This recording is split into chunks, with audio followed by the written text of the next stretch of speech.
राज्य शैक्षिक अनुसंधान एवं प्रशिक्षण परिषद उत्तर प्रदेश लखनऊ के दिशा निर्देशन में जिला शिक्षा एवं प्रशिक्षण संस्थान आगरा से मैं प्रवक्ता डॉक्टर मनोज कुमार वासनिक डीएलएड चतुर्थ सेमेस्टर विज्ञान के बिंदु पारिस्थितिक तंत्र घटक खाद्य श्रृंखला एवं खाद्य जाल के साथ अगर हम बात करें आज के प्रकरण के अध्ययन के उद्देश्य की, तो आज के इस प्रकरण के उपरांत प्रशिक्षु पारिस्थितिक तंत्र से अवगत हो सकेंगे, प्रशिक्षु पारिस्थितिक तंत्र के घटकों को समझ सकेंगे, प्रशिक्षु खाद्य श्रृंखला एवं खाद्य जाल का वर्णन कर सकेंगे, साथ ही साथ प्रशिक्षु पारिस्थितिक पिरामिड को स्पष्ट कर सकेंगे।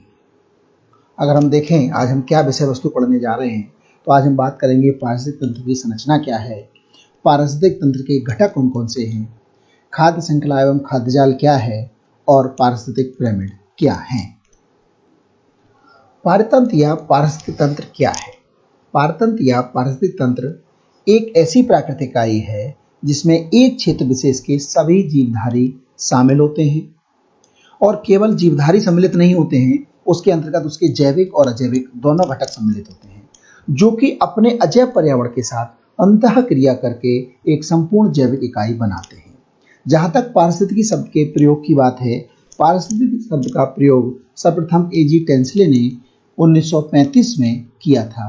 यहाँ पर हम देख रहे हैं कि जो हमारा एक पारतंत्र या पारिस्थितिक तंत्र है, इसमें जो हमारा जैविक घटक है, जैविक घटक के रूप में ये हमारे जीवधारी पेड़ पौधे और साथ ही साथ अजैविक घटक के रूप में वहाँ का वातावरण, वहाँ की मृदा, प्रकाश, ताप आदि ये यहाँ पर हैं और इन्होंने मिलकर एक तंत्र बनाया हुआ है जिसको हम पारतंत्र या पारिस्थितिक तंत्र कह रहे हैं। अगर हम बात करें पारिस्थितिक तंत्र के घटक की, कंपोनेंट ऑफ इकोलॉजिकल सिस्टम, अगर हम इकोलॉजिकल सिस्टम या पारिस्थितिक तंत्र के कंपोनेंट्स की बात करें, घटक की बात करें, तो उसमें दो प्रकार के कंपोनेंट या घटक आते हैं, बायोटिक कंपोनेंट जिनको हम जैविक घटक कहते हैं और अबायोटिक कंपोनेंट जिनको हम अजैविक घटक कहते हैं। अजैविक घटक और जैविक घटक को मिलकर हमारा पारतंत्र बनता है। अगर हम बायोटिक कंपोनेंट की बात करें तो बायोटिक कंपोनेंट या जैविक घटक के अंतर्गत हमारी तीन चीजें आती हैं, उत्पादक, उपभोक्ता और अपघटक। ये जो तीन हमारे यहाँ पर आते हैं, उत्पादक नाम से स्पष्ट है, प्रोड्यूसर अर्थात जो वहाँ पर प्रोडक्शन का काम करते हैं। और प्रोडक्शन कौन करता है जैविक घटकों के रूप में, तो समस्त जो हमारे हरे पेड़ पौधे हैं वो उत्पादक की श्रेणी में आते हैं और वो उत्पादन करते हैं और उनके द्वारा बनाए गए भोजन पर समस्त जीवधारी निर्भर करते हैं। उसके अलावा दूसरा हमारे आते हैं उपभोक्ता, जिनको हम कंज्यूमर कहते हैं। और उपभोक्ता अर्थात उपभोक्ता कौन है, जो उपभोग कर रहे हैं। और उपभोग किसका कर रहे हैं, किस आधार पर कर रहे हैं, इस आधार पर जो उपभोक्ता होते हैं वो तीन प्रकार के होते हैं, प्राथमिक उपभोक्ता या प्रथम श्रेणी उपभोक्ता, द्वितीयक उपभोक्ता या द्वितीय श्रेणी उपभोक्ता और तृतीयक या सर्वोच्च श्रेणी उपभोक्ता। अगर हम बात करें प्राइमरी कंज्यूमर या प्राथमिक उपभोक्ताओं की, तो प्राथमिक उपभोक्ता या प्राइमरी कंज्यूमर वो होते हैं जो सीधे सीधे अपना भोजन पेड़ पौधों से प्राप्त करते हैं। अब चूंकि सीधे सीधे अपना भोजन पेड़ पौधों से प्राप्त करने, इसलिए हम कह सकते हैं कि वो शाकाहारी उपभोक्ता होते हैं, जो शाक ग्रहण करते हैं, पेड़ पौधों से हरी पत्तियां आदि पर निर्भर कर रहते हैं। अगर हम बात करें द्वितीय श्रेणी उपभोक्ता, द्वितीय श्रेणी उपभोक्ता वो हैं जो अपना भोजन प्रथम श्रेणी उपभोक्ताओं से प्राप्त करते हैं। अब चूंकि प्रथम श्रेणी उपभोक्ता हमारे जीवधारी हैं, उन जीवों को ये खाते हैं, जंतुओं को खाते हैं, तो हमारे हम कहते हैं मांसाहारी उपभोक्ता, जो हमारे द्वितीय श्रेणी उपभोक्ता होते हैं। दूसरे उपभोक्ताओं को जो खाते हैं वो हमारे तृतीय श्रेणी या टर्सरी कंज्यूमर कहलाते हैं। और अगर हम बात करें आहार के आधार पर, तो आहार के आधार पर जो उपभोक्ता होते हैं वो तीन प्रकार के हैं, शाकाहारी उपभोक्ता, मांसाहारी उपभोक्ता और सर्वाहारी उपभोक्ता। सर्वाहारी के अंतर्गत ऐसे उपभोक्ता आते हैं जो घास और मांस दोनों का भक्षण करते हैं, जैसे मानव, कुत्ता, बिल्ली, बंदर आदि जो आते हैं वो हमारे सर्वाहारी उपभोक्ताओं के अंतर्गत आते हैं। अगर हम बात करें अपघटक की, ये हमारे डिकम्पोजर्स जो होते हैं, डिकम्पोजर्स या जो अपघटक हैं, ये वो सूक्ष्म जीव हैं जो चाहे हमारे उत्पादक या उपभोक्ता, चाहे वो किसी भी श्रेणी को हो, जब इनकी मृत्यु होती है तो उनको छोटे छोटे घटकों में तोड़ने का जो कार्य करते हैं। अगर हम दूसरी बात करें, किसी भी जीवधारी या पेड़ पौधे की मृत्यु होने पर, जीव जंतु की मृत्यु होने पर जो उसके शरीर को कंपोनेंट्स में तोड़कर ह्यूमस बनाने का काम करते हैं, इनको हम अपघटक या डिकम्पोजर्स कहते हैं। अगर हम पारिस्थितिक तंत्र के दूसरे घटक अबायोटिक कंपोनेंट या अजैविक घटक की बात करें, अजैविक घटक नाम से स्पष्ट है, अजैविक जिनमें जीवन नहीं है। इनमें जीवन नहीं होता परंतु जैविक घटकों के विकास के लिए उन पर ये आवश्यक हैं और साथ ही साथ इन पर जैविक घटक की बहुत सी क्रियाएं निर्भर करती हैं। उनका रहन सहन, उनकी जीवन शैली अजैविक घटक की मात्रा, इंटेंसिटी आदि पर निर्भर करती है। कि अगर हम अजैविक घटक की बात करें इसको हम तीन भागों में बांट सकते हैं, भौतिक कारक या फिजिकल फैक्टर, अकार्बनिक कारक इनऑर्गेनिक फैक्टर और कार्बनिक कारक या ऑर्गेनिक फैक्टर। अगर हम भौतिक कारक की बात करें, फिजिकल फैक्टर, फिजिकल फैक्टर के अंतर्गत हमारा टेम्परेचर, तापमान, ह्यूमिडिटी, आर्द्रता, लाइट, वायुमंडलीय दाब और स्थलाकृति आती है। तापमान, हम जानते हैं कि तापमान कम होने पर या तापमान अधिक होने पर हमारी अपनी जीवन शैली बदल जाती है, रहन सहन का ढंग बदल जाता है। तो हम कह सकते हैं कि तापमान के कम या अधिक होने से जैविक घटक प्रभावित होते हैं। साथ ही साथ आर्द्रता की मात्रा, आर्द्रता आपने देखा है बरसात में आर्द्रता की मात्रा बढ़ जाती है, इसलिए हमारा पसीना नहीं सूखता है। तो आर्द्रता भी एक ऐसा भौतिक कारक है जो जीवों को प्रभावित करता है। उसके अलावा प्रकाश, प्रकाश की मात्रा कम या अधिक होने पर, प्रकाश तीव्र या मंद होने पर भी जैविक घटक प्रभावित होते हैं। उसके अलावा वायुमंडलीय दाब कम है या अधिक है, स्थलाकृति कैसी है, हम मरुस्थल पर रह रहे हैं, हम सामान्य स्थल पर, मैदानी स्थान पर रह रहे हैं, हम पहाड़ी एरिया में रह रहे हैं, इस आधार पर जो हमारे भौतिक कारक हैं हम कह सकते हैं कि हमारे जैविक घटकों को प्रभावित करते हैं। अगर हम अगले कारकों की बात करें, अकार्बनिक कारक या इनऑर्गेनिक फैक्टर, इसके अंतर्गत जल, मिट्टी, खनिज लवण, वायुमंडलीय गैस और चट्टान आदि आते हैं।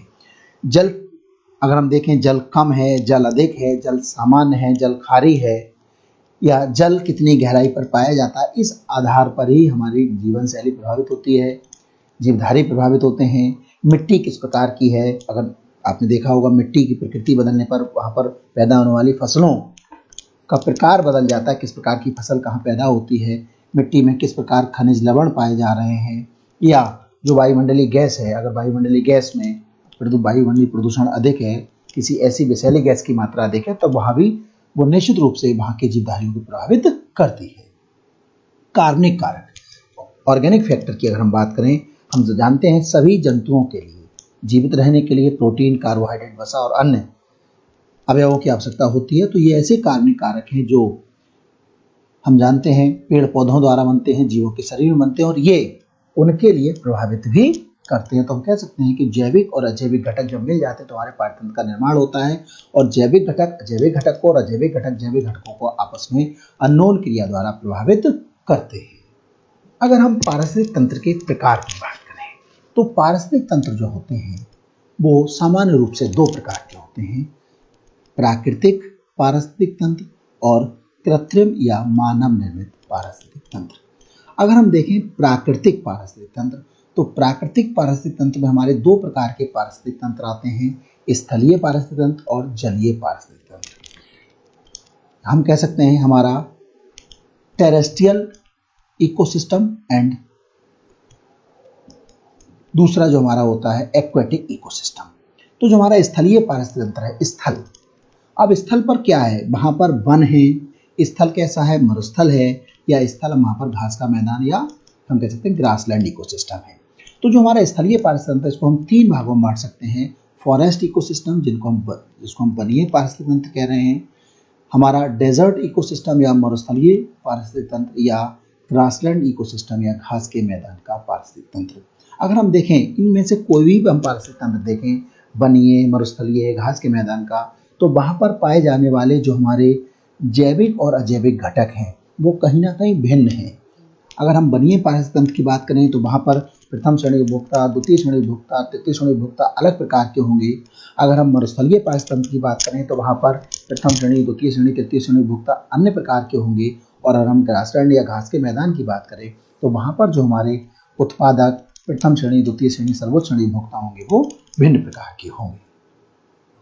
अगर हम प्राकृतिक पारिस्थितिक तंत्र के दूसरे प्रकार की बात करें, जलीय पारिस्थितिक तंत्र या एक्वेटिक इकोसिस्टम, तो जो हमारा एक्वेटिक इकोसिस्टम है वो भी दो प्रकार का होता है कि जो हमारा जल है वो अलवणीय है या लवणीय है। अलवणीय जल का जो पारिस्थितिक तंत्र है, अलवणीय जिसको हम कहते हैं तो वो जो अलवणीय तंत्र, उसमें अंततः हमारी नदी, झरना, तालाब, झील आते हैं। इस आधार पर हम दो प्रकार के पारिस्थितिक तंत्र होते हैं। एक ऐसा जिसका जल हमेशा बहता रहता है, जैसे नदी या झरने का पारिस्थितिक तंत्र, और ऐसा पारिस्थितिक तंत्र जलीय, अलवणीय जलीय, जिसका जल रुका हुआ होता है, जैसे झील या तालाब का पारिस्थितिक तंत्र। तो झील या तालाब और नदी और झरने का जो पारिस्थितिक तंत्र है वो अलवणीय पारिस्थितिक तंत्र के अंतर्गत आता है। और यहाँ पर जो उत्पादक, उपभोक्ता और अपघटक होते हैं वो अन्य प्रकार के होते हैं। अगर हम देखें लवणीय जल का पारिस्थितिक तंत्र, लवणीय या सैलाइन वाटर जो है, हम जानते हैं ये लवणीय जल समुद्र में या महासागर आदि में पाया जाता है। तो यहाँ का जो पारिस्थितिक तंत्र है वो हमारा लवणीय जल का पारिस्थितिक तंत्र कहलाता है। अगर हम बात करें कृत्रिम या मानव निर्मित पारिस्थितिक तंत्र की, कृत्रिम आर्टिफिशियल इकोसिस्टम, मैनमेड इकोसिस्टम। तो मैनमेड में क्या है, खेत में किस प्रकार की फसल बोई जाएगी, कौन सी फसल बोई जाएगी, कब बोई जाएगी, ये मानव पर निर्भर कर रहा है। तो या मानव ने बाग लगाए, बाग में वो आम का बाग लगा रहा है, सेब का बाग लगा रहा है, अमरूद का बाग लगा रहा है, किसी अन्य फल का बाग लगा रहा है। ये इस बात पर निर्भर करता है कि वहाँ का जो वातावरण है वो किस प्रकार का है, तो उस या वहाँ का टेम्परेचर कैसा है। तो इस आधार पर मानव अपने पारिस्थितिक तंत्र का निर्माण करता है, और इस प्रकार के हम पारिस्थितिक तंत्र को कृत्रिम या मानव निर्मित पारिस्थितिक तंत्र कहते हैं। अब अगर हम आगे बात करें खाद्य श्रृंखला या आहार श्रृंखला, फूड चेन। फूड चेन क्या है, हम जानते हैं जो हमारा पारिस्थितिक तंत्र है उस पारिस्थितिक तंत्र में उपभोक्ता, उत्पादक, अपघटक आपस में एक दूसरे से जुड़े हुए रहते हैं। जब यही पारिस्थितिक तंत्र की जो पारस्परिक निर्भरता है उसको अगर हम देखें और एक दिशीय दिशा के रूप में देखें, तो हम इसको परिभाषा रूप में किस प्रकार समझ सकते हैं कि पारिस्थितिक तंत्र के जीवों की भोजन के लिए पारस्परिक निर्भरता को प्रदर्शित करने वाली श्रृंखला खाद्य श्रृंखला कहलाती है। अर्थात किस प्रकार उत्पादक, उपभोक्ताओं की विभिन्न श्रेणियां और अपघटक एक दूसरे पर निर्भर हैं, इसकी निर्भरता को प्रदर्शित करने वाली सीधी श्रृंखला खाद्य श्रृंखला कहलाती है। अगर उसको दूसरे रूप में देखें, पोषण के लिए ऊर्जा का सरलतम एक दिशीय प्रवाह खाद्य श्रृंखला कहलाता है। Unidirectional flow of energy. तो यूनिडायरेक्शनल फ्लो क्या है, अगर हम इस चित्र के द्वारा यहाँ पर इसको स्पष्ट करें, तो ये हमारा प्रोड्यूसर है, हमारा पौधा है, इसने भोजन का निर्माण किया, सूर्य से प्रकाश को लिया, वायुमंडल से कार्बन डाइऑक्साइड को लिया, जमीन से जल को लिया और अपने भोजन का निर्माण किया। इसके द्वारा निर्मित भोजन को शाकाहारी उपभोक्ता ने खाया, उस शाकाहारी को द्वितीय श्रेणी ने खाया, द्वितीय श्रेणी को तृतीय, उसके सर्वोच्च श्रेणी ने, और इनमें से किसी की भी मृत्यु होने पर डिकम्पोजर ने उसको नष्ट कर दिया। तो यहाँ पर जो यूनिडायरेक्शनल फ्लो है, इस यूनिडायरेक्शनल फ्लो को हम कहते हैं खाद्य श्रृंखला या आहार श्रृंखला। अगर हम अगला बिंदु देखें, खाद्य जाल, फूड वेब, इसको अगर हम परिभाषा के रूप में देखें, किसी पारिस्थितिक तंत्र में उपस्थित विभिन्न खाद्य श्रृंखलाएं एक दूसरे से संबद्ध होकर एक जाल रूपी संरचना का निर्माण करती हैं, जिसे हम खाद्य जाल कहते हैं। या हम देखें, जब विभिन्न खाद्य श्रृंखलाएं एक दूसरे को इस प्रकार ओवरलैप करने लगती हैं, एक दूसरे को इस प्रकार क्रॉस करने लगती हैं कि हम नहीं कह सकते कि कोई भी जो हमारा, चाहे वो प्रथम श्रेणी उपभोक्ता है, वो किसी विशेष द्वितीय श्रेणी के द्वारा ही उसका भक्षण किया जाएगा। हो सकता है कोई अन्य श्रृंखला का द्वितीय श्रेणी उपभोक्ता उसका भक्षण कर ले, सीधा सीधा तृतीय श्रेणी का उपभोक्ता उसका भक्षण कर ले। तो जब बहुत सी खाद्य श्रृंखलाएं एक दूसरे से जुड़ जाती हैं, उसी रूप में अगर परिभाषा को देखें कि पारिस्थितिकी तंत्र में पाई जाने वाली विभिन्न खाद्य श्रृंखलाओं के एक दूसरे से जुड़कर बने जाल को खाद्य जाल कहते हैं। तो हम कह सकते हैं कि जब बहुत सी खाद्य श्रृंखलाएं एक दूसरे को ओवरलैप करती हैं तो वहां पर एक जाल बन जाता है, जिसको हम खाद्य जाल कह रहे हैं। जैसे अगर हम यहाँ देखें कि यहाँ पर ये घास है, ये पेड़ है, यहाँ पर शाकाहारी उपभोक्ता के रूप में ये खरगोश है, ये यहाँ पर बकरी है। तो यहाँ पर जरूरी नहीं कि बकरी को यहाँ पर जयकाल के द्वारा खाया जाए, बकरी को सीधा सीधा शेर भी यह खा सकता है, या ये जो चूहा है, चूहे को हो सकता है उल्लू खा ले, चूहे को हो सकता है सांप खा ले, चूहे को हो सकता है यहाँ पर चील खा ले, तो चूहे को यहाँ बिल्ली खा ले। तो यहाँ क्या है, जब विभिन्न खाद्य श्रृंखलाएं एक दूसरे को ओवरलैप कर रही हैं, ये जरूरी नहीं कि विशेष उपभोक्ता के द्वारा किसी विशेष का भक्षण किया जाएगा, किसी अन्य श्रृंखला का उपभोक्ता भी उसका भक्षण कर सकता है। तो जब बहुत सी खाद्य श्रृंखलाएं एक दूसरे से जुड़ जाती हैं तो जो जाल बनता है उसको हम खाद्य जाल कहते हैं। अगर हम आज के प्रकरण के अंतिम बिंदु की बात करें, इकोलॉजिकल पिरामिड या पारिस्थितिक पिरामिड। पिरामिड क्या है? किसी पारितंत्र में विभिन्न पोषण स्तरों का आलेखीय निरूपण पिरामिड कहलाता है। ये निम्न 3 प्रकार के होते हैं। हम जब देख रहे हैं कि जो हमारे विभिन्न ट्रॉपिक लेवल हैं, उन ट्रॉपिक लेवल को किस प्रकार हम आरेखीय उनका निरूपण कर सकते हैं, किस प्रकार उनको हम ग्राफिकल रिप्रेजेंटेशन कर सकते हैं, ये जो हमारा रिप्रेजेंटेशन है वो हमारा पिरामिड कहलाता है। इस आधार पर जो हमारे पिरामिड होते हैं वो 3 प्रकार के होते हैं। जीव संख्या का pyramid, pyramid of number, pyramid of mass, जीव भार या मात्रा का पिरामिड, और पिरामिड ऑफ एनर्जी। जीव संख्या का पिरामिड। अगर हम पिरामिड की बात करें, यहाँ पर आपको 2 प्रकार के ये पिरामिड दिखाई दे रहे हैं। ये हमारा उल्टा पिरामिड है और ये सीधा पिरामिड है। पिरामिड उल्टा कब होता है, सीधा कब होता है? अगर हमारा चौड़ा वाला हिस्सा नीचे की ओर है और ऊपर की ओर जाने पर इसकी चौड़ाई कम होती जा रही है, या हम कह सकते हैं कि यहाँ पर संख्या कम होती जा रही है, तो यहाँ पर जो हमारा पिरामिड होगा वो सीधा होगा। और अगर इसका विपरीत है तो यहाँ पर पिरामिड हमारा उल्टा होगा। जैसे हम देखें, पहला जो हम यहाँ पर देख रहे हैं ये हमारा एक वृक्ष का पारितंत्र का है और पारितंत्र की जीव संख्या का पिरामिड है। यहाँ पर वृक्ष हमारा एक है, परंतु उस वृक्ष पर पाए जाने वाले पक्षी या जीवों की संख्या निश्चित रूप से 1 से ज्यादा है। तो जब उत्तरोत्तर संख्या बढ़ रही है तो पिरामिड उल्टा बनेगा।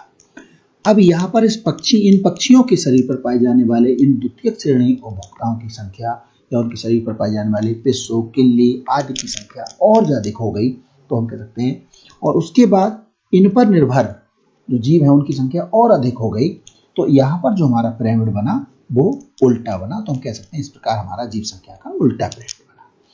अगर हम एक घास के मैदान का पारितंत्र देखें, तो घास के मैदान में क्या है? घास के मैदान में निश्चित रूप से घास के पौधों की जो संख्या होगी वो घास के पौधों पर निर्भर टिड्डों की संख्या से ज्यादा होगी। अर्थात उत्पादक अधिक है, उनसे कम प्रथम श्रेणी उपभोक्ता है। उन टिड्डों से मेंढक की संख्या कम है, अर्थात द्वितीय श्रेणी उपभोक्ता उनसे भी कम है।